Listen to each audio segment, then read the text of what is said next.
Bismillahirrahmanirrahim. Assalamualaikum warahmatullahi wabarakatuh.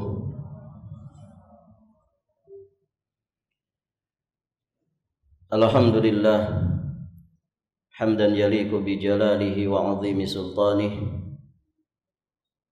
Asyhadu an la ilaha illallah wahdahu rabbi la syarikalah wa asyhadu anna Muhammadan abduhu wa rasuluh, amma ba'd.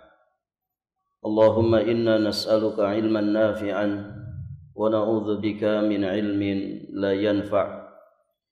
Ya hayyu ya qayyum birahmatika nastaghith, aslih lana sya'nana kullah wa la takilna ila anfusina tarfata 'ain. Para hadirin jamaah rahimani wa rahimakumullah, pada kesempatan ini insyaallah kita akan melanjutkan pembahasan kita. Kita masih belajar tentang ilmu syukur. Terakhir kita membahas apa yang dijelaskan oleh Imam Ibnu Qayyim Al-Jauziyah alaihi rahmatullah berkaitan dengan hakikat dari syukur. Qala rahimahullahu ta'ala, asyukru zuhuru athari ni'matillah ala lisani abdih thana'an wa i'tirafan wa ala qalbihi syuhudan wa mahabbatan wa ala jawarihihi inqiyadan wa ta'atan.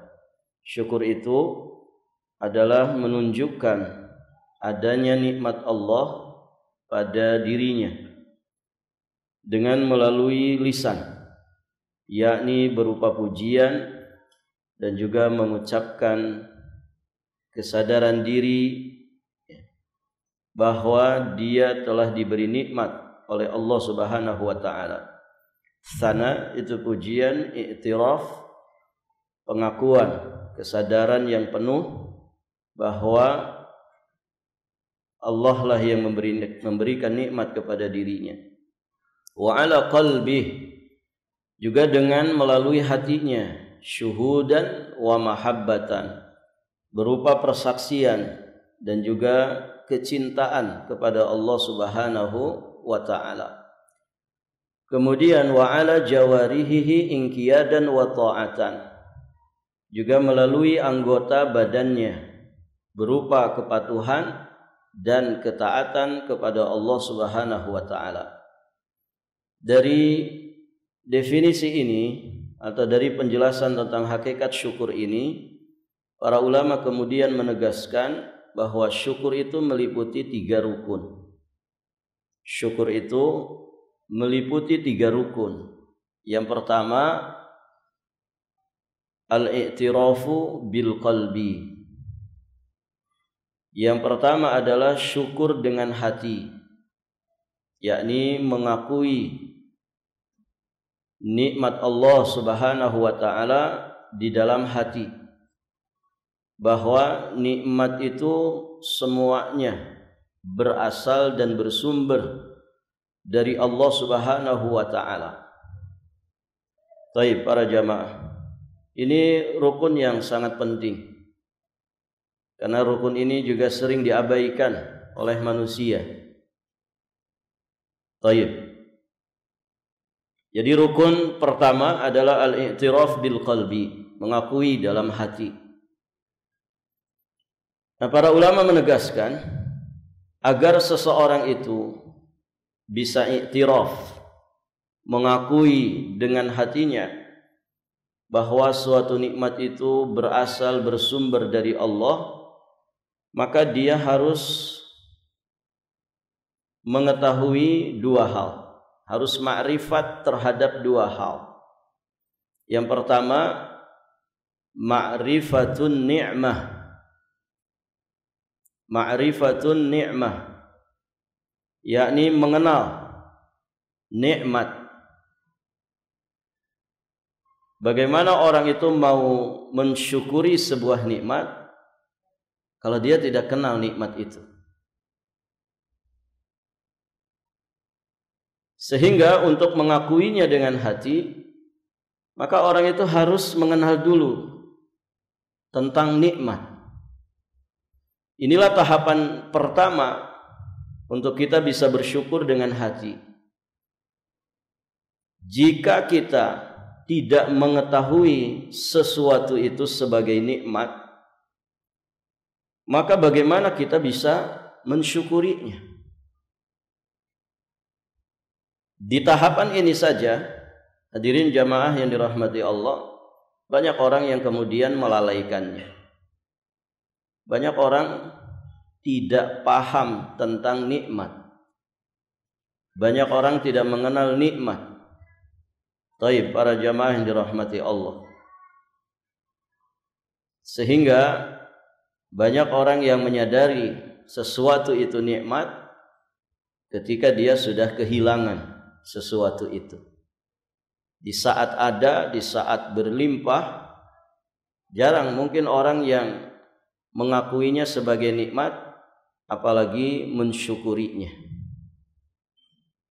Kita kasih contoh, ya, kasus yang saat ini, hadirin jamaah yang dirahmati Allah, yang sedang kita rasakan bersama.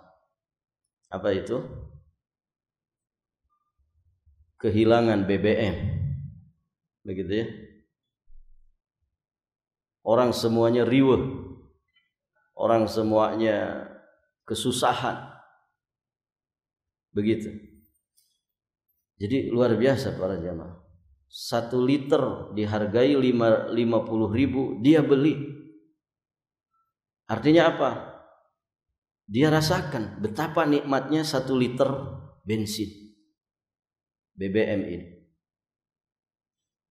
Nah, ketika berlimpah, ketika semuanya normal saja, ada nggak yang mensyukuri nikmat BBM? Di pom begitu ya, sedang antri BBM, alhamdulillah, alhamdulillah ya Allah, betapa mudahnya hidup ini. Ini dengan wasilah BBM kita bisa kemanapun, begitu kan? Mungkin tidak ada, bisa dikatakan sulit mencari diri kita saja sendiri. Pernah gak mensyukuri nikmat BBM? Kenapa? Karena rata-rata tidak sadar BBM itu nikmat ternyata. Kita memang tidak meminumnya, tidak, tapi kita gunakan itu. Dia bukan makanan, dia bukan minuman. Tapi ternyata ketika kehilangan, semua orang susah. Ada sekian mungkin janjian yang dijanjikan manusia terbengkalai. Gara-gara apa? Tidak ada BBM, kendaraannya tidak bisa jalan. Baik para jamaah, ada sekian kerugian mungkin dirasakan. Ada ratusan orang, ratusan ribu orang yang mungkin merasakan susahnya tidak ada BBM ini. Nah, dari sini kita sadarkan saat kehilangan. Nah, harusnya kesadaran itu ada ya ketika nikmat ini kita dapatkan. Hati kita mengakui bahwa ini ternyata nikmat. Ini segelas air ini para jamaah. Mohon maaf ini di keadaan normal ada mungkin sebagian orang menyia-nyiakan segelas air seperti ini. Tapi coba bagi saudara-saudara kita di Palestina, di Gaza, ini bisa rebutan air bersih seperti ini walaupun ya tidak sampai 1 liter.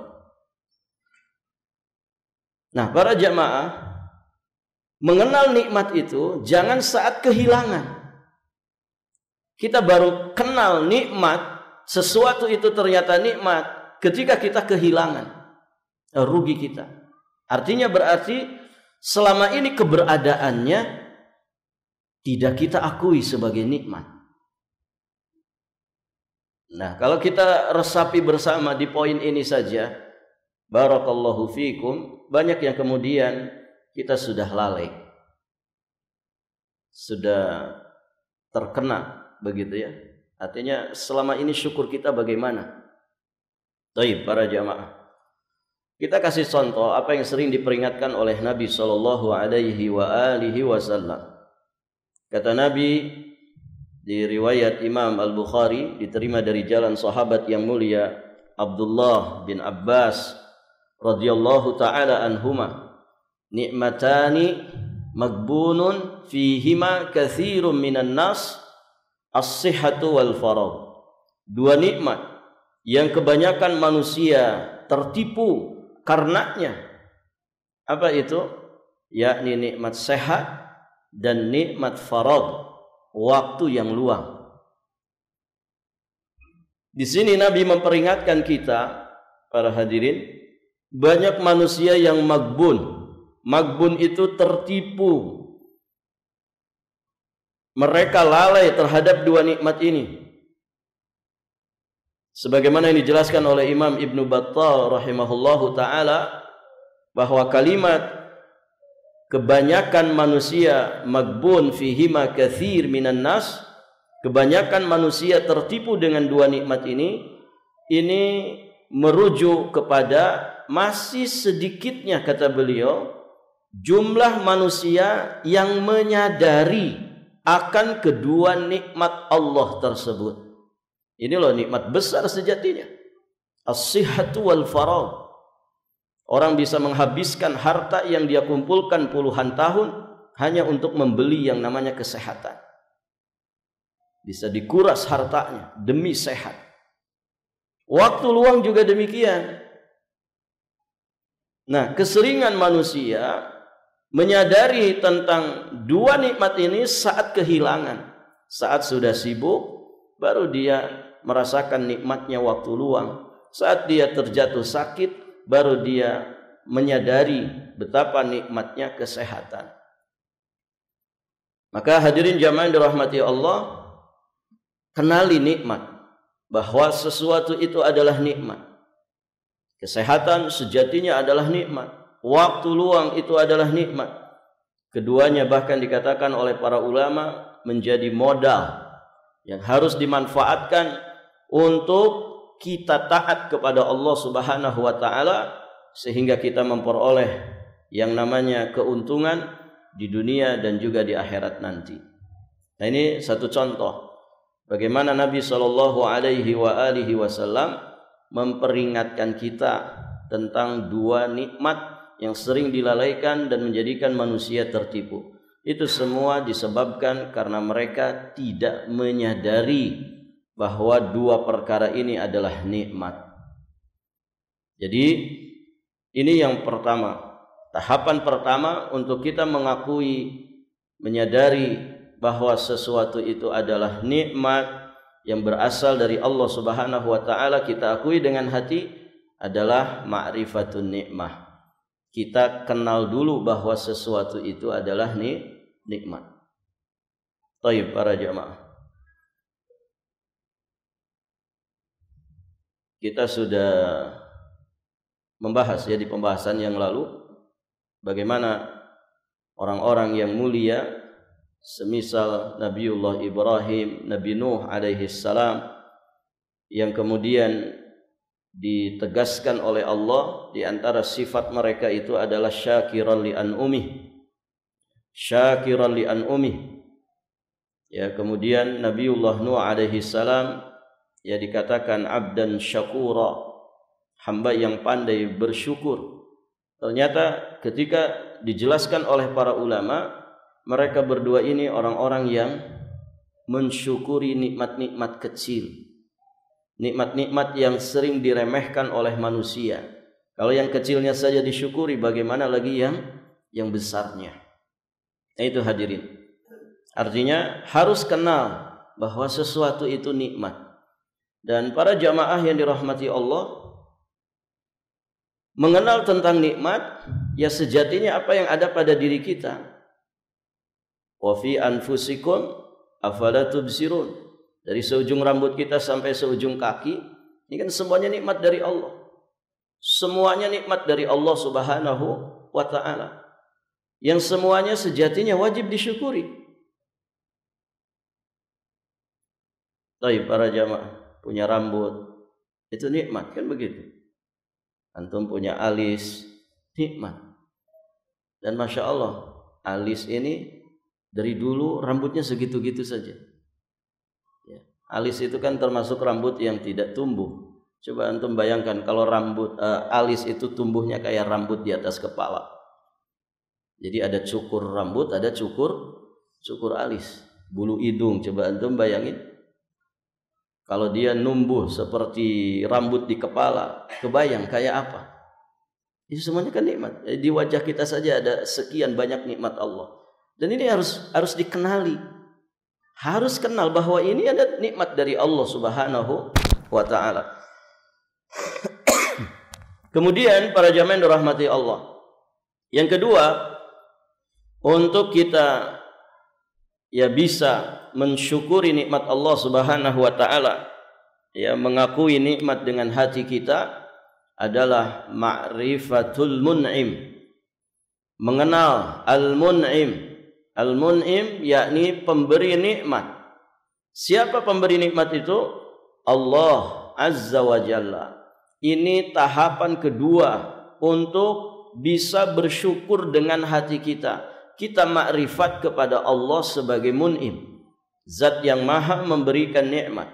Salah satu di antara nama Allah Al-Wahhab, zat yang maha memberi anugerah. Baik, para jamaah yang dirahmati Allah, kita mesti tahu siapa pemberi nikmat itu. Allah Azza wa Jalla. Semakin makrifat seseorang kepada Allah Subhanahu wa taala, maka biasanya juga akan semakin orang itu mengenal dirinya. Dan begitu. Seorang yang semakin mengenal Allah, bahwa Allah itu maha kaya secara mutlak, maka dia akan semakin sadar bahwa dirinya itu fakir secara mutlak. Antumul fuqara ilallah. Ya, kita ini fakir di hadapan Allah. Kapan kita merasa fakir di hadapan Allah? Ketika kita kenal kemahakayaan Allah Subhanahu wa taala. Dan begitu. Seorang semakin mengenal Rabbnya sebagai pemilik kekuatan yang sempurna dari segala sisinya, maka dia akan semakin mengetahui tentang kelemahan dirinya dari segala sisi. Mengenal Allah dengan kekuatannya, kemahakuatannya, maka kita akan sadar betapa lemahnya diri ini sebagai makhluk Allah. Seorang yang semakin mengenal Allah, bahwa Allah itu zat yang maha mulia, memiliki kemuliaan yang sempurna, keagungan yang sempurna, maka orang itu akan semakin paham, semakin sadar tentang kerendahan dan juga kehinaan dirinya. Semakin orang itu meyakini bahwa Allah lah pemilik ilmu serta hikmah yang maha sempurna, maka orang itu akan semakin sadar bahwa dirinya itu orang bodoh, terbatas ilmu yang ada pada dirinya. Pun demikian, semakin orang itu mengenal Allah, bahwa Allah itu maha pemberi, maka dia akan semakin sadar bahwa dia itu tidak memiliki apa-apa. Apa ikhwan yang milik kita? Apa yang milik kita? Tidak ada milik kita. Semuanya pemberian dari Allah. Dari semenjak kita lahir sampai nanti kita mati. Ya. Makanya menyadari itu jangan ketika mati saja. Ada orang mati baru inna lillahi wa inna ilaihi raji'un. Ya, tapi ini harus selalu kita sadari dalam semua perjalanan kehidupan kita, bahwa kita ini hanya milik Allah dan kita pasti akan dikembalikan hanya kepada Allah Subhanahu wa taala. Baik, para jamaah yang dirahmati Allah. Dan di tahapan kedua ini, pada kenyataannya ternyata juga masih banyak orang-orang yang gagal di dalam masalah ini. Mereka tidak mengenal Allah Subhanahu wa taala ya sebagai mun'im, sebagai pemberi nikmat, sebagai sumber nikmat. Hadirin jamaah yang dirahmati Allah, maka kita sebagai mukmin wajib menyadari sesadar-sadarnya bahwa yang kita rasakan, kenikmatan-kenikmatan itu semua sumbernya dari Allah Subhanahu wa ta'ala. Allah yang maha kaya, Allah yang maha memberi, Allah Subhanahu wa ta'ala yang maha mulia, Allah yang maha mengetahui Wa ahata bikulli syai'in ilma. Ilmu Allah itu meliputi segala sesuatu. Taib para jamaah. Dan itu sudah ditegaskan oleh Allah Subhanahu wa taala di surat An-Nahl ayat 53. Wa ma bikum min ni'matin faminallah. Dan segala nikmat yang ada padamu itu sejatinya datangnya bersumbernya dari Allah Subhanahu wa taala. Baik, para jamaah yang dirahmati Allah. Ayat ini kalau kita resapi, kita akan menyadari bahwa memang semua nikmat itu sumbernya datang dari Allah. Ustaz, saya dapat ini bukan dari Allah, tapi dari teman saya. Ini hadiah misal. Ini gaji dari perusahaan. Ya, ini penghasilan saya dalam jualan. Taib. Hakikatnya itu pemberian dari Allah. Apapun yang kita dapatkan melalui wasilah orang lain, itu sejatinya hanyalah wasilah. Mereka ini hanyalah wasilah. Yang memberikan rezeki itu adalah Allah. Yang memberikan nikmat itu adalah Allah. Wa ma bikum min ni'mah faminallah. Nikmat apa saja yang ada pada diri kalian itu datangnya dari Allah. Ini akidah mukmin yang harus diyakini dengan seyakin-yakinnya tanpa ragu sedikit pun. Maka sering saya sampaikan, seorang yang kerja di satu perusahaan jangan menggantungkan rezekinya kepada perusahaan. Orang yang kerja ya menjadi bawahan dan dia punya atasan, jangan bertawakal masalah rezeki kepada atasannya. Seorang istri yang dinafkahi suaminya, jangan bersandar dalam masalah rezeki kepada suaminya. Mereka ini wasilah-wasilah yang sejatinya itu bersumber dari Allah Subhanahu wa taala. Maka mintanya kepada Allah, kan begitu. Minta rezeki kepada Allah, minta kesehatan kepada Allah, minta segala sesuatu kepada Allah Azza wa Jalla. Karena kita yakin, wa ma bikum min ni'mah faminallah. Baik, para jamaah. Dari sini juga ada satu poin yang mesti kita resapi bersama terkait dengan syukur dengan hati.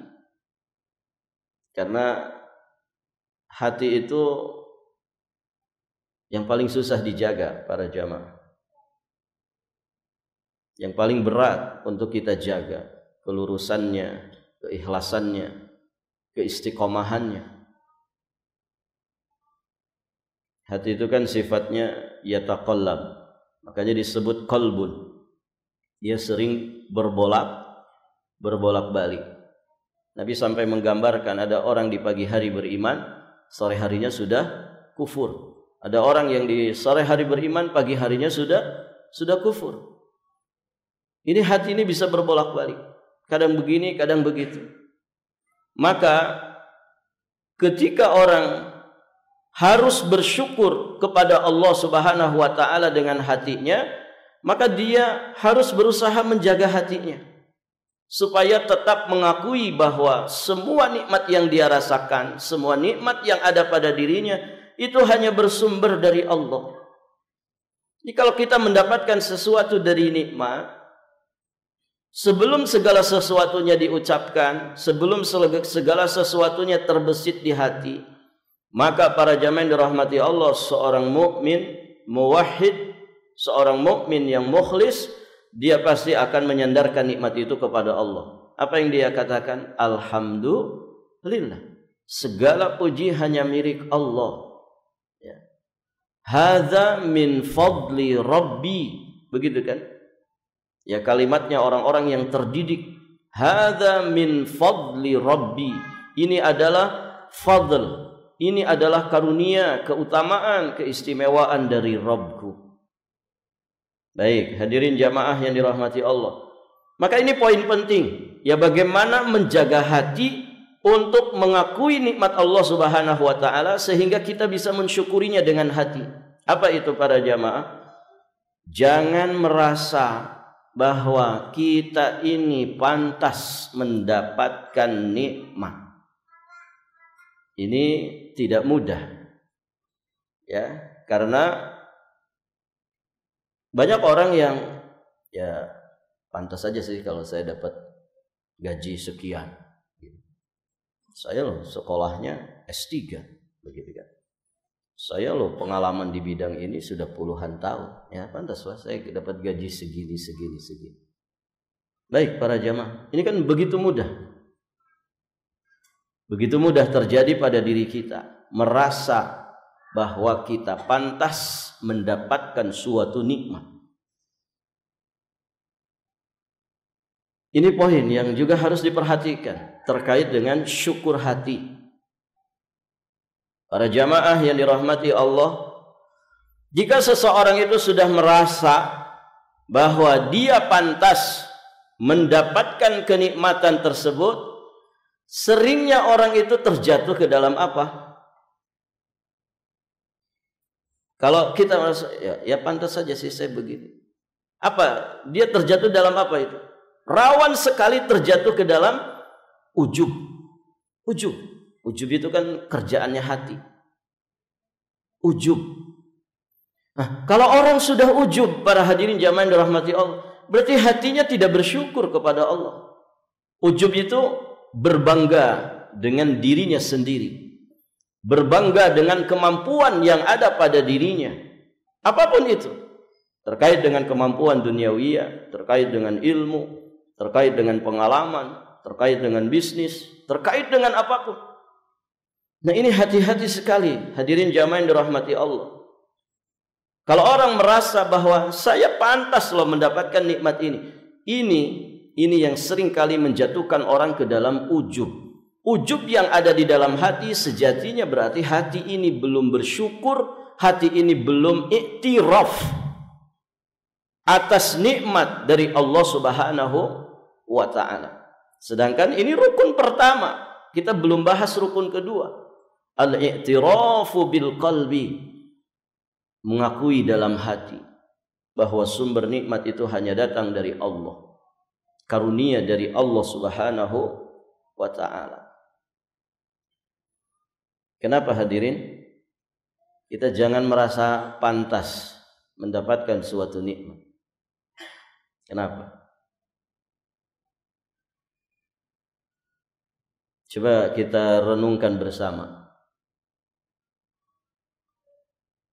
Kalau kita mau jujur, bandingkan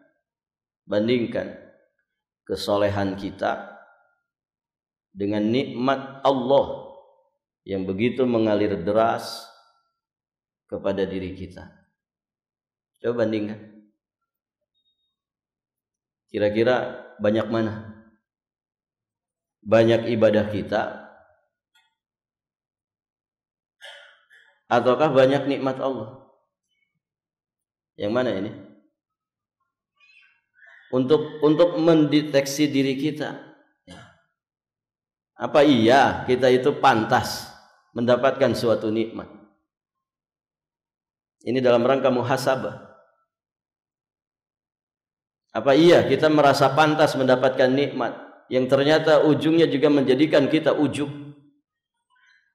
Dan itu sudah berbahaya. Ujub di hati itu juga sudah berbahaya. Apalagi kalau kemudian terlampiaskan oleh lisan. Apalagi kemudian kalau sudah teraplikasikan oleh sikap, tingkah laku, gestur tubuh kita, yang kemudian berubah jadi kiber, jadi takabur, sombong. Coba bandingkan iman Islam kita, iman amal soleh kita, keseriusan, kesungguhan kita dalam mendekat kepada Allah.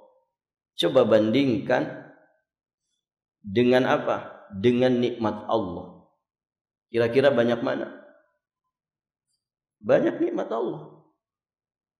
Artinya seberapa pantas kita ini mendapatkan nikmat Allah. Sedangkan kita seringnya lalai, ngaji juga seringnya ngantuk, dengerin khutbah Jumat tidur, begitu ya.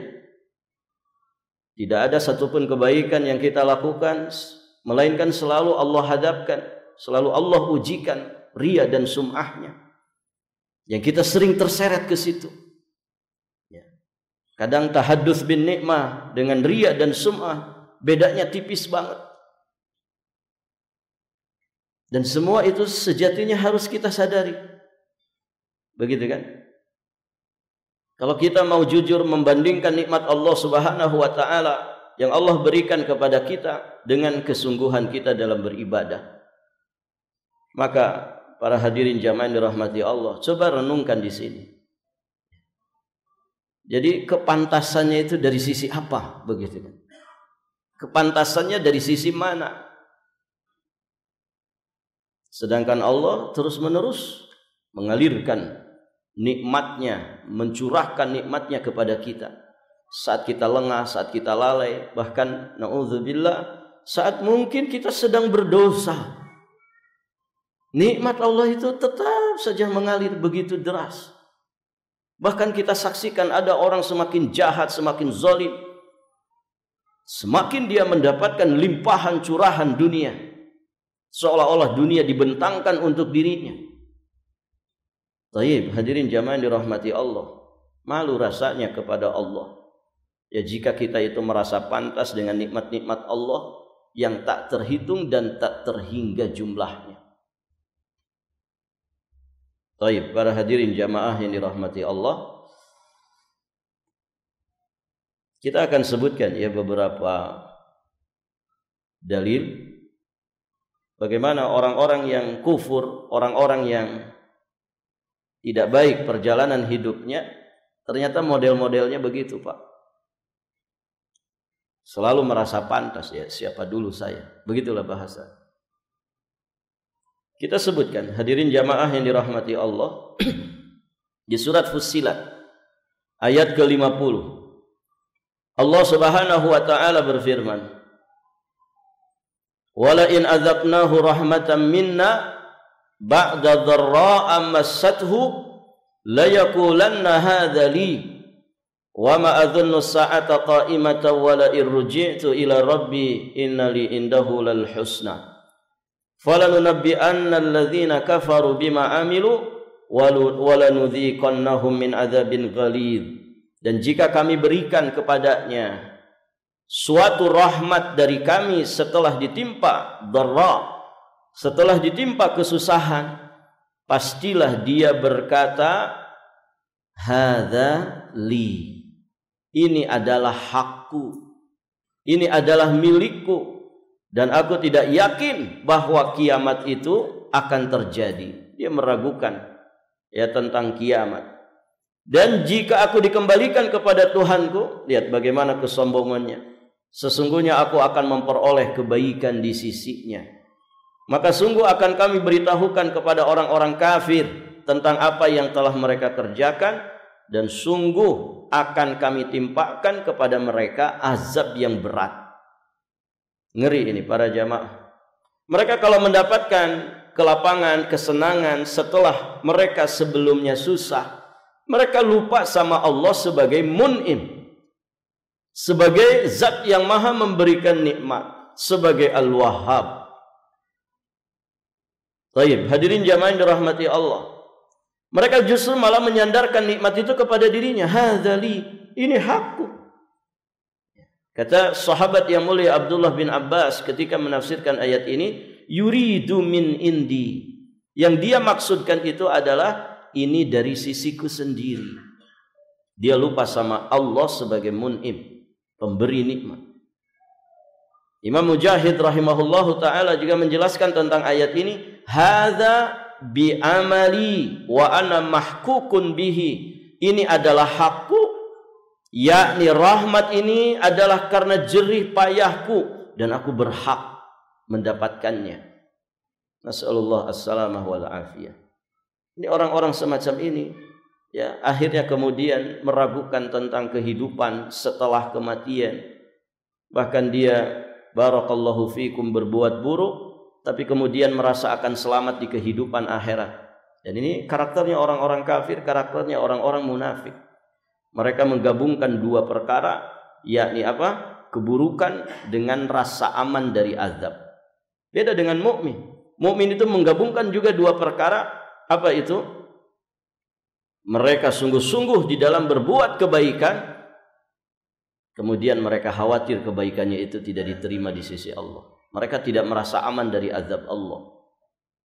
Baik, hadirin jamaah yang dirahmati Allah. Itu contoh pertama. Contoh yang kedua tentang Qarun. Apa yang dikatakan Qarun? Saat dia mendapatkan semua keberlimpahan harta, semua kesenangan dunia yang membentang ya bagi dirinya dan juga di hadapannya, dia mengatakan, dikisahkan oleh Allah di surat Al-Qasas ayat 78, innama utituhu ala ilmin indi.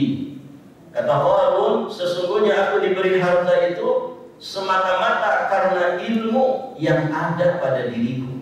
Semata-mata karena ilmu yang ada pada diriku. Qatadah rahimahullah ta'ala ketika menjelaskan ayat ini, beliau mengatakan ala ilmin minni biwujuhil makasib. Maksudnya karena ilmu pengetahuanku tentang tata cara kasar, yakni tentang tata cara berusaha. Baik, dia sandarkan nikmat itu kepada dirinya, kepada kepandaian dirinya dalam menjalankan bisnis. Barakallahu fiikum. Maka hadirin jamaah yang dirahmati Allah, ini peringatan ya bahwa jangan sampai kita merasa pantas mendapatkan nikmat dari Allah, ya, merasa pantas mendapatkan suatu nikmat, karena itu biasanya akan mengantarkan seseorang kepada ujub. Ini sekali lagi demi terjaganya hati, sehingga hati kita mengakui tentang Allah sebagai sumber nikmat dan hati kita bisa mensyukurinya. Kemudian ahli tafsir yang lainnya juga menegaskan ala ilmin minallahi anni lahu ahlun, wa hadha ma'na qauli Mujahid utituhu ala syaraf. Yang dimaksud ada ilmin indi, yakni karena Allah mengetahui bahwa aku adalah orang yang layak menerima harta kekayaan tersebut. Jadi dia merasa berhak, merasa pantas menerima kekayaan tersebut. Dan inilah yang dikatakan oleh Imam Mujahid, utituhu ala syaraf, aku diberi harta kekayaan ini atas kemuliaanku. Nah ini hadirin jamaah yang dirahmati Allah, jadi jangan pernah kita merasa bahwa kita berhak mendapatkan nikmat yang banyak, karena sesungguhnya nikmat yang Allah berikan itu semata fadl, karunia dari Allah Subhanahu wa taala, karena memang Allah yang maha baik, Allah yang maha al-karim, ya Allah yang maha dermawan, Allah al-wahhab, ya. Dan kita sejatinya barakallahu fikum tidak berhak yang mendapatkan nikmat kalau bukan karena karunia dari Allah. Maka di poin ini juga kita mesti berhati-hati, ya. Jaga hati ini, ya, jangan sampai kita merasa bahwa memang saya ini pantas mendapatkan seluruh kenikmatan ini, karena nanti akan mengantarkan kita kepada ujub. Kalau hati kita sudah ujub, maka berat untuk mengakui nikmat itu bersumber dari Allah Subhanahu wa taala. Akhirnya kita gagal mensyukuri nikmat Allah dengan hati kita. Baik para jemaah yang dirahmati Allah, ini beberapa poin muhasabah bagi kita semua terkait dengan rukun pertama dari syukur, al-i'tiraf bil qalbi. Semoga Allah menjaga hati kita untuk tetap istiqamah di dalam mensyukuri nikmatnya dengan hati ini, dengan cara kita i'tiraf, yakni tadi mengenal nikmat, mengenal Allah sebagai pemberi nikmat. Kemudian kita juga sadari, ya, jangan sampai kita merasa pantas mendapatkan nikmat dari Allah Subhanahu wa taala, mendapatkan suatu nikmat dari Allah. Baik para jemaah,